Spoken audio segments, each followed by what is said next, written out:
हूं अनिल वर्मा शेखर। रात के 10 बजे हैं और बिग बुलेटिन का समय है। आई विटनेस पर प्रतिदिन हम बिग बुलेटिन में ज्वलंत मुद्दों पर चर्चा करते हैं और सकारात्मक नतीजा निकालने का प्रयास करते हैं डिबेट के जरिए।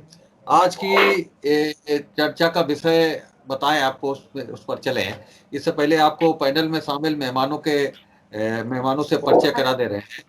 आज समाजवादी पार्टी का पक्ष रखेंगे पार्टी के वरिष्ठ नेता अनिल मिश्रा जी और नवरंग सिंह यादव जी, और भारतीय जनता पार्टी से पार्टी के नगर अध्यक्ष विकास पांडे हैं और युवा नेता हैं अभिषेक बाथम। कांग्रेस से पार्टी के मीडिया प्रभारी राजेंद्र नारायण मिश्रा जी हैं और कांग्रेस के नेता विश्वास सारस्वती। ये पैनल जुड़ा है, बड़ा मजबूत पैनल है जिस पर हम आज की डिबेट करेंगे। विभिन्न चैनलों पर विभिन्न मुद्दों पर चर्चा होगी। किसान आंदोलन को लेकर के तरह तरह की चर्चाएं हो रही हैं और जो भाषा चल रही है कुछ चैनलों पर, उसको लेकर के सवालिया निशान। हम लोगों ने भी 2-3 दिन किसान आंदोलन की चर्चा की है, क्योंकि उससे बड़ा मुद्दा कुछ है नहीं। लेकिन ये और हकीकत भी है कि इस किसान आंदोलन के मुद्दे के ज्यादा प्रभावी होने से कुछ और मुद्दे भी छूट जा रहे हैं। पिछले 1-2 महीनों से, और कहें कि अनलॉक 4 और 5 के बाद से महंगाई ने जिस तरह से पांव पसारे हैं, उस पर चर्चा तो राजनीतिक दल कर रहे हैं और न जो व्यापारिक चैनल हैं उन पर चर्चा हो रही है। किस तरह से एक प्रयास हुआ सरकार की तरफ से, कुछ रुपए लोगों के खाते में डाले गए, कुछ चना चावल गेहूं दिया गया फ्री में। लेकिन उसके बाद में महंगाई का जो असर हुआ उसकी चर्चा होनी चाहिए, क्योंकि महंगाई राजनीतिक दलों का विषय रहा है और महंगाई ने अक्सर सरकारें बदली हैं और लोगों का मिजाज बदला है।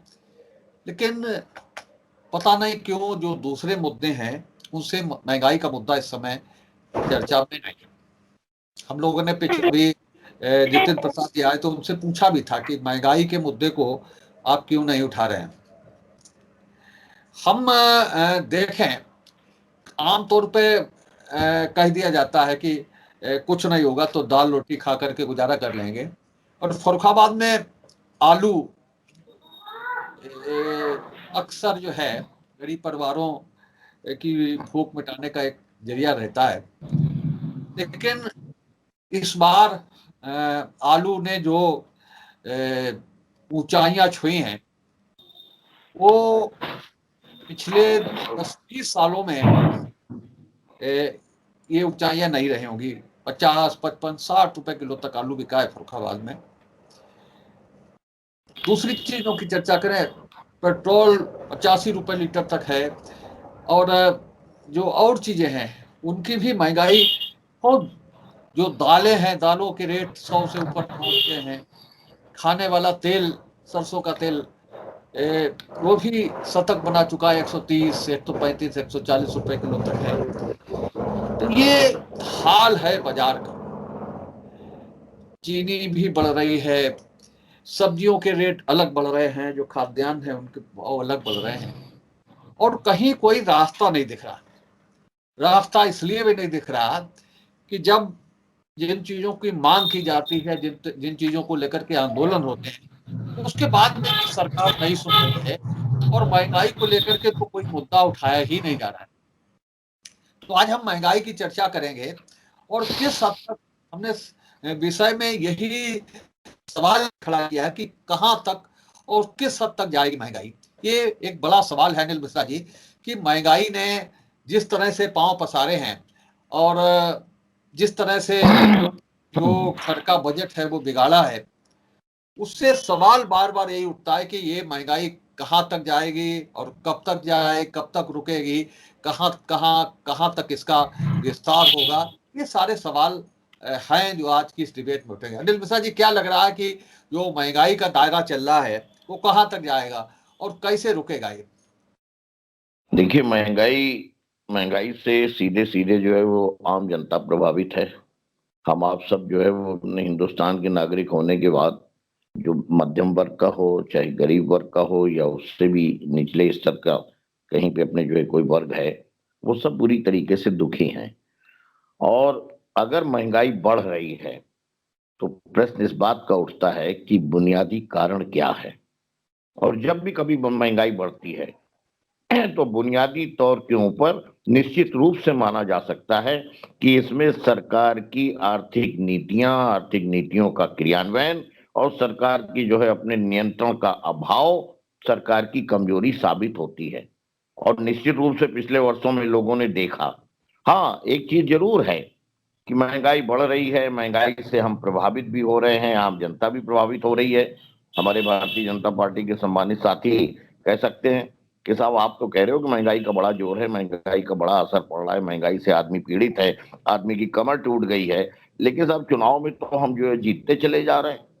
ये एक सवाल आप कर सकते हैं, लेकिन प्रश्न इस बात का है कि भाई मेरे, महंगाई के मुद्दे को बाकायदा साजिशन जो है कुछ मुद्दों को आगे बढ़ा करके अगर एक लकीर को आप थोड़े छोटा करे हुए हैं, कब तक वो लकीर छोटी बनी रहेगी? बात यहाँ पे आती है। जब भी कभी बात होती है तो बात आ जाती है हमारे राष्ट्रहित की बात आती है। कौन आदमी जो है राष्ट्रहित के विपरीत जो है बोलने की बात करेगा या बोलने का दुस्साहस करेगा? लेकिन राष्ट्रहित की परिभाषा जब देने की बात आती है तब वहां पे जो है सब चीजें गड़बड़ कर दी जाती हैं। हमें जो है वो अपने उस मुद्दे के ऊपर भी मोर्चा संभालना है, सरहद का भी मोर्चा संभालना है, भारत के स्वाभिमान की भी रक्षा करनी है, अपने भी जो है अपने राष्ट्र का जो है देखना है कि हम ज्यादा से ज्यादा एक गुरु की, विश्व गुरु की स्थिति में बनते चले जाएं। लेकिन हम विश्व गुरु बनते चले जाएं, आम आदमी मरता चला जाए, आम आदमी रोता चला जाए, उनके आंसू की तरफ निगाह न जाए, ये सबसे बड़ी अक्षमता है जो सरकार की है। और फिर इस वक्त के ऊपर तो हम तो एक ही बात कह सकते हैं कि बहुत पहले, सैकड़ों साल पहले जो है तुलसीदास जी कह गए थे कि जा सुराज में प्रजा दुखारी। ये कोई एक पार्टी अपने ऊपर न ले ले, इसके लिए जो है वो अपने सब पार्टियों के लिए है। किन्हीं के लिए तो ये चेतावनी की है चौपाई। भविष्य में आने वाले अगर सपना संजोए हैं तो उनके लिए भी ये चौपाई उतनी सार्थक है जितना मौजूदा सत्ता में बैठे हुए सत्ताधीशों के लिए भी सार्थक है। जा सुराज में प्रजा दुखारी, ता नृप अवश्य नरक अधिकारी। ये महंगाई बढ़ती गई है, इसके पीछे अगर जोड़ा जाए तो क्या क्या कारण रहे हैं, किन किन नीतियों की अक्षमता रही है, कहां कहां हम लड़ नहीं पाए हैं। कोरोना काल में सबसे ज्यादा मध्यम वर्ग प्रभावित हुआ है। गरीबों को तो जो है वो अपने कुछ चैरिटी संस्थाएं आगे आ गई थी, शेखर जी जिन्होंने आकर के काम किया था। कोरोना वॉरियर्स आगे आ गए थे। हमने आपने सबने जहां जहां जिसका जितना कुछ बनते बना उन्होंने दिया। एक वर्ग बहुत ही दयनीय स्थिति में रहा था और वो वर्ग था मध्यम वर्ग। मध्यम वर्ग अपनी पीड़ा कह भी नहीं सकता था किसी से, और कहे बगैर रह भी नहीं सकता था। नहीं देखना देखना चाहा हम लोगों ने कि किस घर में चूल्हा जल रहा है, किस घर में नहीं बन रहा है। हमने नहीं देखना चाहा कि प्रवासी मजदूर जो हैं, सबसे बड़ी बात थी यार, अपने ही घर में अपना श्रम करने वाला मजदूर प्रवासी हो गया। और वो क्यों पलायन कर गया? आज किसान आंदोलन चल रहा है। मैं निश्चित रूप से कह रहा हूं, किसान आत्महत्या क्यों कर रहा है इसके गौर कर लिया गया होता तो तब भी महंगाई के ऊपर कहीं ना कहीं से एक गिलहरी की तरह से आपने पुल बनाने में काम किया होता। 21% जो है उसकी खाली जो है आय बढ़ी है। और बाकी वर्गों की आय कितनी बढ़ी है? किसी की 200 गुना बढ़ी है, किसी की जो है वो अपने 150 गुना बढ़ी है। और जिनकी जिनकी 200 है, हमारे शिक्षक समाज के भी लोग हैं और भी हैं, और करे आय बढ़े, लोगों की आय बढ़ेगी तो उसके बाद में महंगाई को जो है झेलने में एक सहायता मिलेगी। लेकिन आज अगर 200 गुना जिसकी आय बढ़ी है पिछले 10 साल में, उसको आप 21 गुना कर दें तो निश्चित रूप से किसान की आत्महत्या के अलावा दूसरे वर्गों के भी आ जाएंगे सामने। क्यों नहीं गौर किया गया कि किसान क्यों पीड़ित है? और आज अगर कोई बिल आप लेकर के आ रहे हो, ये भी महंगाई से संबंधित है मेरी निगाह में। अगर किसान प्रभावित होता है, महंगाई जो है अपने उससे इंटरकनेक्टेड एक जो है दूसरा कारण है, महंगाई बिल्कुल प्रभावित होगी। जिसके पक्ष में आप बिल ला रहे हो उससे आप वार्ता करने को तैयार नहीं हो। आपका मंत्री जो है इस्तीफा दे रहा है। सबसे बड़ा ज्वलंत उदाहरण है कि जो वहां पे बैठा हुआ था जिस वक्त की ये बिल का प्रारूप तैयार हो रहा था, जो सत्ता में बैठी हुई थी कौर जी, और आज जो है वो जिस वक्त किसानों के आक्रोश को देख रहे हैं। वार्ता करिए भाई, किसी को आप जो है वो अपने गैर मत समझिए। सबका साथ सबका विकास है। न हिंदू को गैर मानो यार, न मुसलमान न ईसाई को मानो, न केवल केवल अपनी कुर्सी को ही समेट के बाहों में चलने की इस आदत को छोड़ो। महंगाई को अगर नहीं रोक पाओगे तो निश्चित रूप से एक दफे खाली प्याज के दामों के ऊपर सरकार बदली थी, शेखर साहब आपको याद होगा ये बात। अगर महंगाई को नहीं रोक पाओगे तो ये हमें हमें इसमें एतराज नहीं, लेकिन कहीं ना कहीं आर्थिक नीतियां जो है वो निश्चित रूप से उत्तरदायी हैं। मनमोहन सिंह के कार्यकाल में राजेंद्र उतनी देसाई, नहीं बढ़ी, औरों के कार्यकाल में क्यों नहीं बढ़ी? मिश्रा जी, राजेंद्र देसाई कांग्रेस, नवरंग सिंह जी। जी, आवाज आ रही है हमारी सर? हाँ बोलिए बोलिए। हेलो हाँ बोलिए। जी, जब से भारतीय जनता पार्टी की सरकार केंद्र में आई है तब से महंगाई बढ़ी है। सरकार की गलत नीतियों के कारण महंगाई इतनी ज्यादा बढ़ी है। हेलो, हाँ बोलिए, बोल सुन रहे हैं। आ रही आवाज, बोलते रहिए। जी हाँ। जी, सरकार की गलत नीतियों के कारण महंगाई चरम पर पहुंची है। नोटबंदी महंगाई में इजाफा हुआ है। कहा गया था कि नोटबंदी से विदेशों से काला धन वापस आएगा, आतंकवाद खत्म होगा और सबके खाते में 15-15 लाख रुपया जाएगा। अभी तक तो किसी के खाते में 15 लाख या 5 रुपया भी नहीं आया। तो जब से इस सरकार ने कारोबार संभाला है तब से लगातार महंगाई बढ़ी है, और जब तक ये सरकार रहेगी तब तक ऐसी बढ़ती रहेगी। यूरिया 400 रुपए में बिकती थी, वो 450 रुपए में बिक रही है। ये खाद 1200, और उसमें से भी चोरी की गई है 5 किलो हर पैकेट से खाद कम की गई है, तो चोरी करके रेट बढ़ाया गया है। देश का किसान के खिलाफ सारी नीतियां बनाई गई है। हमारे प्रदेश के उप मुख्यमंत्री कहते हैं कि राहुल गांधी गाजर और धनिया की पत्ती का अंतर नहीं मालूम है। हम ये कहते हैं उन्हें तो मालूम है, धनिया और गाजर का अंतर उनको मालूम है। उन्हें किसानों के हक में किसान आंदोलन में शामिल होना चाहिए। सरकार से इस्तीफा देके वो उस बस से आते हैं, खेती किसानों के आंदोलन में क्यों नहीं शामिल होते हैं जब उन्हें जानकारी है कि खेती कैसे होती है। स्मृति ईरानी जी, मनमोहन सिंह जब वित्त मंत्री थे तो वो चूड़ियां भेंट करती थी, अब आज क्यों नहीं भेंट करती है गृह मंत्री प्रधानमंत्री जी को। महंगाई बढ़ रही है, किसान सड़क पे है, किसान मारा मारा फिर रहा है, कोई सुनने वाला नहीं है। हाँ राजेंद्र देसाई बोले। मिश्रा जी। जैसा कि मिश्रा जी ने कहा कि कहीं सरकार की आर्थिक नीतियां और उन्हीं के कारण बराबर महंगाई बढ़ रही है। आज महंगाई अपनी चरम सीमा है, चाहे आलू को भाव लीजिए, चाहे प्याज का देख लीजिए, चाहे दालों को देख, सभी भाव जो है चरम सीमा है, उन पर कोई कंट्रोल नहीं। इसका मुख्य कारण है कि करने बहुत मनमोहन सिंह गवर्नमेंट थी, उस समय क्रूड ऑयल का दाम और आज के क्रूड ऑयल के दाम में दूर करता है, लेकिन हमारे यहाँ डीजल और पेट्रोल कतई सस्ते उससे महंगा बिक रहा है। नहीं,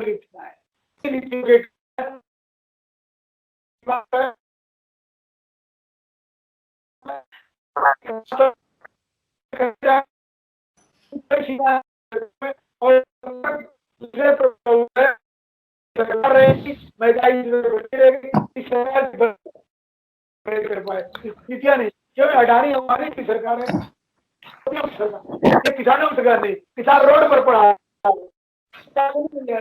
किसी का भी सुखों की कि किसान विरोधी है, ये सभी लोग कहते हैं, लेकिन सरकार के जो नहीं ले गए, विचार नहीं कर रही है। और जब भारत का आता है तो निश्चित समझिए महंगाई को और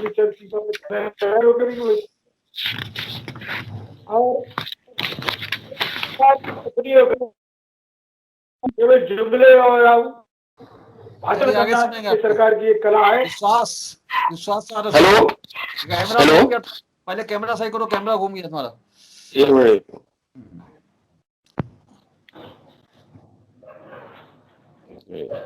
अभी नहीं सही हुआ, अब हुआ सर? नहीं सही नहीं हुआ। 90, हाँ ठीक ठीक, आ गया? हाँ ठीक ठीक, बोलिए। हेलो, हाँ बोलो।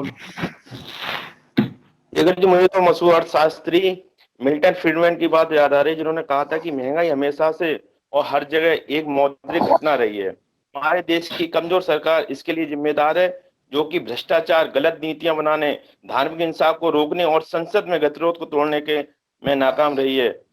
अभी पिछले हफ्ते रिजर्व बैंक ने कहा था कि भारत की अर्थव्यवस्था तकनीकी रूप से मंदी का शिकार हो सकती है, जो कि आजादी के बाद पहली बार होगा। और जब तक ये सरकार रहेगी, हमारे देश में महंगाई कैमरा ऐसे ही फिर घूम बढ़ती गया रहेगी। तुम्हारा, कैमरा फिर घूम गया विश्वास, एक कैमरा फिर घूम गया। हाँ आ गया। हाँ, अच्छा, बोलो दोबारा से, हाँ दोबारा से बोलो शुरू से, दोबारा से मशहूर बोलो। हेलो, हाँ, मुझे तो मशहूर अर्थशास्त्री मिल्टन फ्रीडमैन ने कहा था कि महंगाई हमेशा से और हर जगह एक मौद्रिक घटना रही है। हमारे देश की कमजोर सरकार इसके लिए जिम्मेदार है, जो कि भ्रष्टाचार और गलत नीतियां बनाने, धार्मिक हिंसा को रोकने और संसद में गतिरोध को तोड़ने में नाकाम रहने के आरोपों से घिरी हुई है। अभी पिछले हफ्ते ही रिजर्व बैंक ने कहा था कि भारत की अर्थव्यवस्था तकनीकी रूप से मंदी का शिकार हो सकती है, जो कि आजादी के बाद पहली बार हमारे देश भारत में होगा। मैं तो इस सरकार को ही महंगाई के लिए जिम्मेदार ठहराता हूं, और जब तक ये सरकार रहेगी, हमारे देश में महंगाई रोज दिन ब दिन ऐसी बढ़ती रहेगी। विश्वास कैमरा संभाल के रखो, तुम्हारा घूम जाता बार बार कैमरा। हाँ से बात हम जी भाई साहब, कैमरा सही करो अपना विश्वास। ठीक है, ठीक करते हैं। क्यों घूम जाता बार बार? जैसा कि भाई साहब हाँ, आज ठीक का है। जो विषय है, किसान आंदोलन कर रहे हैं। मुझे लग रहा है किसानों से ज्यादा जो है आंदोलन की आवश्यकता विरोधी पार्टियों को है, और वही जो है आज अरे पूरे विषय सुन रहे देश नहीं सुन रहे भाई मेरे, विषय सुनो, इतनी देर से व्याख्या हो रही। विकास आगे बढ़ा बात को, विषय नहीं सुना, ना देखा है ना सुना।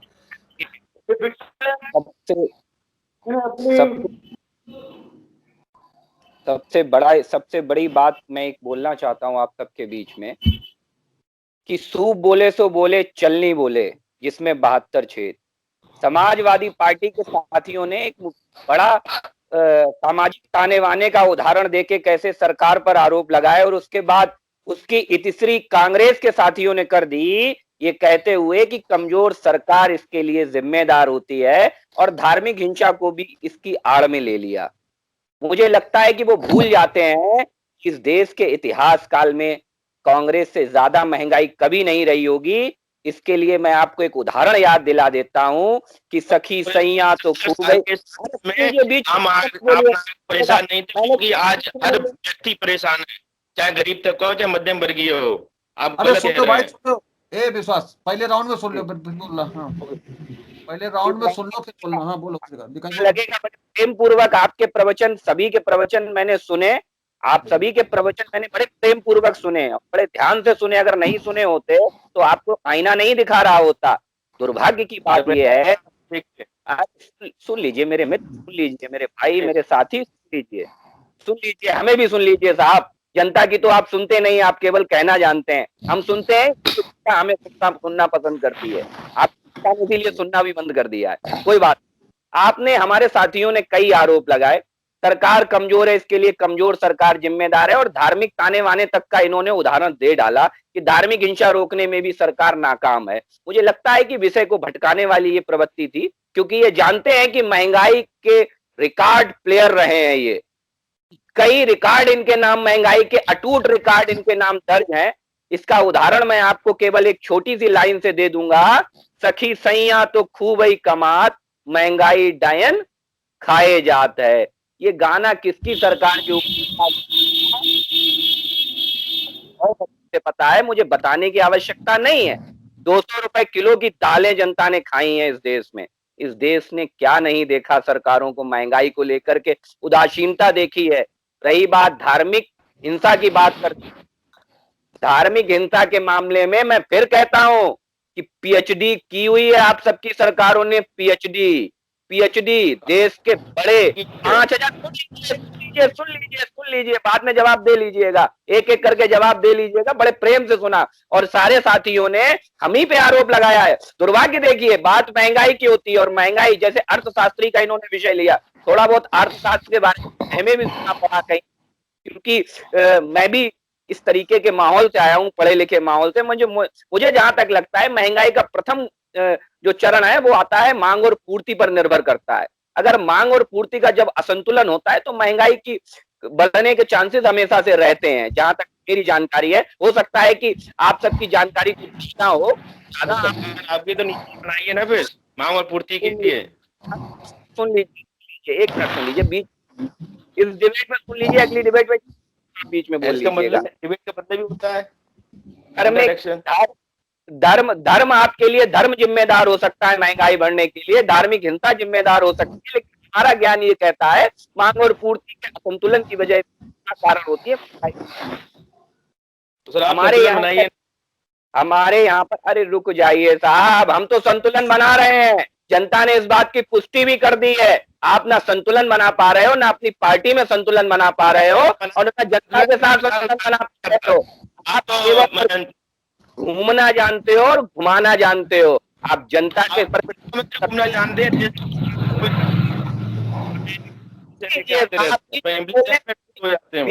बोलने से आपकी बात बड़ी नहीं हो जाएगी, बोलने से आपकी बात बड़ी। सुन लो 2 मिनट सुन लो। हाँ विकास पूरी करी जल्दी इस बात अपनी। हमारे साथी ने कहा क्रूड ऑयल पे बड़ा निर्णय लिया, उन्होंने कहा क्रूड ऑयल आज सस्ता है और पेट्रोल महंगा है। उदाहरण दिया भाई साहब, भाई मैं याद दिला देता हूँ, क्रूड ऑयल सस्ता जरूर है और पेट्रोल महंगा जरूर है। आपकी सरकार ने, कांग्रेस की सरकार ने सबसे पहले ये निर्णय लिया था कि क्रूड ऑयल से पेट्रोल को मैच कर दिया था, जो बाजार आधारित पेट्रोल का मूल्य है वो कर दिया था। आपको याद होगा कांग्रेस ने सबसे पहले ये किया था, तो बाजार आधारित कर दिया था। उसी का ये प्रतिफल है कि आज अगर क्रूड ऑयल जहां पे है उसके समानांतर कीमतें हैं, उसी के ही समानांतर ये कीमतें चल रही। अब सब्सिडी सरकार नहीं देती है। ये निर्णय पूर्ववर्ती कांग्रेस की सरकार ने किया था और कहीं ना कहीं अर्थव्यवस्था के लिहाज से इसकी आवश्यकता भी रही होगी तब, इसलिए उन्होंने ये निर्णय किया। मैं इसके लिए उन्हें दोष नहीं देना चाहता, लेकिन वो हम पर इस चीज का दोष ना मढ़े, क्योंकि ये अर्थव्यवस्था की जरूरतें होती हैं, कई बार ऐसे निर्णय भी करने पड़ते हैं सरकार को। दूसरा मैं एक बात यहां पर कह दूं कि भारत को लेकर के अभी ये कहा गया कि भारत की स्थितियां क्या हैं, भारत बड़े गर्त में चला जाएगा, महंगाई ये हो जाएगी वो हो जाएगा। आज या कल में मैंने पेपर में कहीं पढ़ा था कि विश्व की एक बड़ी संस्था ने रिपोर्ट प्रकाशित की है कि विश्व में भारत 6ठे देश है व्यापारिक सहूलियतों के हिसाब से, व्यापारिक अनुकूलता के हिसाब से 6ठे पायदान पे। अवसर, ये गौरव को आदरणीय मोदी जी की सरकार से प्राप्त हुआ है, वरना हमने तो विश्व की सबसे छठी अमीर महिला देखी थी, विश्व की सबसे छठी अमीर महिला का खिताब सुना था। ये गौरव कभी भारत को इससे पहले हासिल नहीं हुआ। ठीक है अनिल मिश्रा जी। अनिल मिश्रा जी, सुना आपने? वो कहते ना कि किसके आगे रोबो अपने आंखें फोड़ो, वो कहते ना। तो हम अगर महंगाई की बात करें, ये कहें कि सब्जी लेने के लिए 500 का नोट चाहिए, ये कहें कि अगर हमें शाम को अपने एक परिवार के लिए रोटी बनानी है तो हमें चाहिए 1000 रुपए, तो प्रवचन कहा जाता है। प्रवचन, तो प्रवचन कैसा रहा आपका? प्रवचन पर कुछ कहना चाहे तो बताइए। बहुत बड़े मजे से सुना, और विकास जब भी बोलता है तो निश्चित रूप से भारतीय जनता पार्टी के पक्ष का कोई तर्क न होते हुए भी कहीं की ईंट कहीं का रोड़ा जोड़ करके बोलने की कला जो है विकास को आती है। इस बात का मैं विकास का प्रशंसक भी हूं। कई बातें कही गई, जनता की सुनते हैं, बिल्कुल ठीक सुनते हैं और जनता की सुनते रहिए। प्रजातंत्र में जनता की सुनना चाहिए, लेकिन जनता की सुनते सुनते कम से कम जनता को सुनाने लायक भी छोड़ना चाहिए सरकार को। ये भी एक कर्तव्य है। जहां जनता रोने लायक ना बच रही हो, वहां जनता की बात कहां पे सुनी जाएगी। एक बात, शुतुरमुर्ग नहीं होना है हमें सबको। ये मेरा जो है वो अपने एक अपने लिए भी कहना है और विकास को भी मैं कह रहा हूं, और अपने जब साथियों को, शुतुरमुर्ग नहीं होना है कि लीजिए शिकारी जब, भाई मेरी विपक्ष बात सुने ना, के जब मैं वाली चुप रहा, मैं मैं जब तभी चुप रहा, देखो देखो विकास, फिर बात नहीं कर पाऊंगा। जब मैं चुप रहा तो मैं नोट करता रहा कि आपने क्या क्या कहा, और इसके बाद में अब मैं जो है आपके उनकी बातों का, या मतलब जो बातें सामने आई हैं, आपने कुछ नहीं कहा व्यक्तिगत तौर पे। आपने जो कहा वो भारतीय जनता पार्टी का पक्ष रखा आपने, और नगर का अध्यक्ष होने के नाते और डिबेट के एक जो है वो अपने सम्मानित साथी होने के नाते आपको पक्ष रखना था, तो मैं चुप रहा था। अब मैं अगर रख रहा हूं तो आप नोट करते जाओ, उसके बाद में जब बारी आएगी तो जरूर बोल लेंगे, वरना हम लोग आपस में ही खाली बहस करते रहेंगे। जनता जैसी थी जहां पे थी वो अपनी जगह पे बनी रहेगी। मेरा एक कहना है, केवल आपसे नहीं कहना है, भारतीय जनता पार्टी से नहीं कहना है, जो मैं कह रहा हूं यहाँ पे उसका संकल्प स्वयं भी रख रहा हूं कि कभी अगर ऐसी परिस्थिति पड़ती है तो उसके बाद में शुतुरमुर्ग नहीं बनना चाहिए राजनीतिक आदमी को, कि शिकारी पीछा कर रहे हैं और रेत में गड्ढा खोद करके उस सर हमने दबा लिया अपना, और हमने समझा कि हम शिकारियों से बच गए। हम अपनी जिम्मेदारी से मुक्त नहीं हो सकते। हम जब भी सत्ता में रहेंगे हमारे अपने फर्ज होंगे, हमारे अपने कर्तव्य होंगे। लेकिन एक चीज बहुत मजेदार है, चलिए भाई, हमने जो करा सब गलत किया, हमने जितने पाप किए हैं शायद वो उतने दुनिया में किसी दूसरे राजनीतिक दल ने आपकी निगाह में नहीं किए होंगे। हम मान लेते हैं आपके इस कथित आरोप को भी। लेकिन क्या बात है, डिबेट की, बिग बुलेटिन की डिबेट का ये जो है वो इतना जो है वो वक्त से मैं देख रहा हूं, जब भी कभी आज की बात आती है या आज आपके ऊपर कहीं लगता है कि आपको लग रहा है कि आप पे आरोप लगने वाला है, हम हमेशा अतीत के अंधेरे में क्यों चले जाते हैं। हमने गलत किया था अगर, तो प्रजातंत्र है, लोकतंत्र है, हमको अगर कहीं पे कुछ जो है अपने फैसला किया गया, हमें अगर सजा दी गई, दी गई। हम आपके पूर्ववर्ती बड़े भाई होने के नाते, इसलिए कि आपसे पहले हम सरकार में थे कहीं ना कहीं, चाहे कांग्रेस के लोग रहे हो, चाहे कोई रहा हो, चाहे प्रदेश में रहे हो, मैं एक सलाह आपको देता हूं कि हमने जो पाप करे हैं कम से कम वो पाप आप न करिए। और जहां तक बात आती है इकोनॉमिक्स की, जहां तक बात आती है मांग और पूर्ति की, जहां तक बात आएगी आर्थिक आधार की, तो निश्चित रूप से आप पढ़े लिखे हैं, और हमें गर्व है कि हमारे बाद की नौजवान पीढ़ी जो है वो पढ़ी लिखी पीढ़ी आ रही है। लेकिन ऐसा ना मानिए कि हमने कभी कहीं कुछ पढ़ा नहीं है या हमने कभी कहीं कुछ लिखा नहीं है। अगर ये विषय आएगा तो इस विषय के ऊपर अपने विचार व्यक्त करेंगे, और यहां हम एक दूसरे के खिलाफ विचार नहीं व्यक्त करते। हम अपना एक कर्तव्य ये मान करके कि हम बिग बुलेटिन के सम्मानित परिवार के सदस्य हैं, और बिग बुलेटिन ने एक बीड़ा उठाया है कि अगर कहीं पे कोई ज्वलंत प्रश्न होता है, चाहे वो किसी राजनीतिक दल के सामने हो, कभी जो है समाजवादी पार्टी के सामने भी कुछ सवाल रखे जाते हैं, कभी कांग्रेस की नीति से संबंधित सवाल भी रखे जाते हैं। तो जब अगर कहीं कोई सवाल आ रहा है तो उस वक्त के ऊपर हमको उसके ऊपर विचार करना है कि आम आदमी जो है किस तरीके से प्रताड़ित ना हो, आम आदमी परेशान ना हो, बजाय इसके कि तू ऐसा है मैं वैसा हूं, मैं ऐसी हूं मत मैं वैसी हूं। ये लखनऊ में जो है वो बहुत अपने चलता रहा है, एक वक्त के ऊपर खटकाने में जो है जब संघर्ष होता था या कहीं पे अपने जो होता था तो ये सब बातें होती थी। तो भाई मेरे, ये सब बातें सामने आ जाएंगी, कृपया अतीत में मत।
आपको आई विटनेस न्यूज का ये एपिसोड कैसा लगा?